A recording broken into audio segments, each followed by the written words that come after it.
Waalaikumsalam warahmatullahi wabarakatuh. Ustaz Adi, saya mau bertanya. Ini kan kertas pertanyaan pasti ya.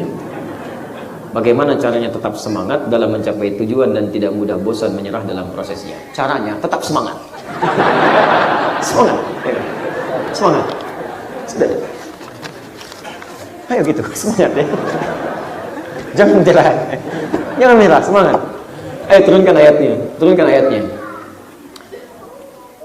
Pertama, luruskan dulu niat. Luruskan niat. Kalau sudah niatnya lurus, maka setiap menghadapi tantangan itu kita akan semakin kuat untuk bisa mengatasinya.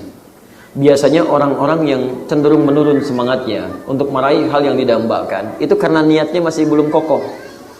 Goyah dia. Antum niat kesini ini untuk ikut taklim atau hanya sekedar ingin numpang datang?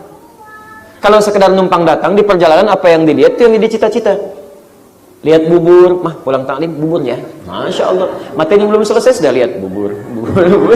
Goyah, kuatkan niat. Setelah itu buat perencanaan. Dengan perencanaan itu maka kegiatan Anda lebih terarah. Setelah itu pelajari tantangannya. Lihat, karena setiap apa yang akan diraih dari kebaikan pasti akan menemukan lawan sebagai tantangan. Orang yang tidak paham tentang masalah dan tantangan yang akan dihadapi, maka cenderung repot mengatasinya saat dia berhadapan dengan tantangan yang dimaksudkan. Pelajari, misal tantangan nilainya ada 3, yang kecil, yang menengah, yang besar. Quran surah kedua ayat 214, posisi paling kanan sebelah bawah. Am hasibtum an tadkhulul jannata wa lamma ya'tikum mathalul ladzina khalau min qablikum. Apa Anda kira mudah masuk surga sebelum diuji seperti orang dulu yang sukses diuji? Masathumul ba'sa, akan menghadapi tantangan yang ringan. Dharra, tantangan yang mulai berat, menengah. Zilzal wa zulzilu, tantangan yang cukup besar, sampai-sampai Anda bisa mengatakan, ya Allah, kapan ini berakhir? Mata nasrullah, kapan datang pertolongan Allah? Anda mau ke kampus, niatnya ingin ikut ini, fakultas ini, jurusan ini, perhatikan ujiannya seperti apa, soal-soalnya bagaimana, tantangannya seperti apa, dosen yang dihadapi siapa, dan sebagainya. Ketika Anda petakan, mudah menghadapinya.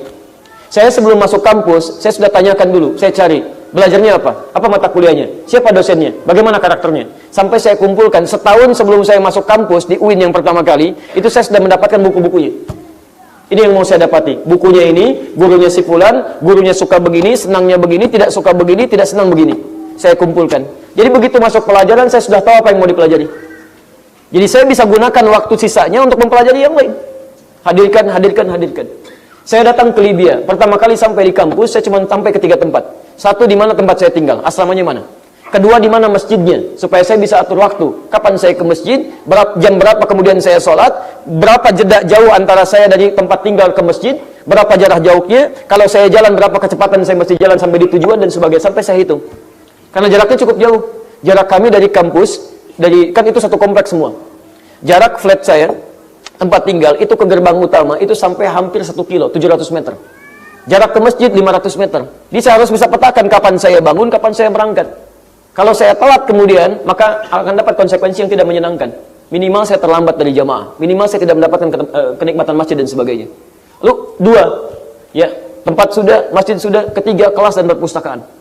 Di mana kelasnya, di mana perpustakaan. Begitu saya masuk perpustakaan, saya sudah petakan kitab apa yang ada di sini, berapa ruangannya. Ada 4 ruangan.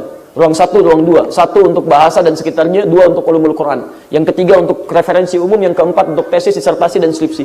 Jadi begitu kelihatan, kita ketahui mana kitabnya, mana tempatnya, posisi mana dia ada, apa yang dibutuhkan. Jadi begitu kita memerlukan referensi, kita sudah tahu kemana kita mesti masuk dalam ruangan ini. Baik. Itu diantaranya, jangan menyerah.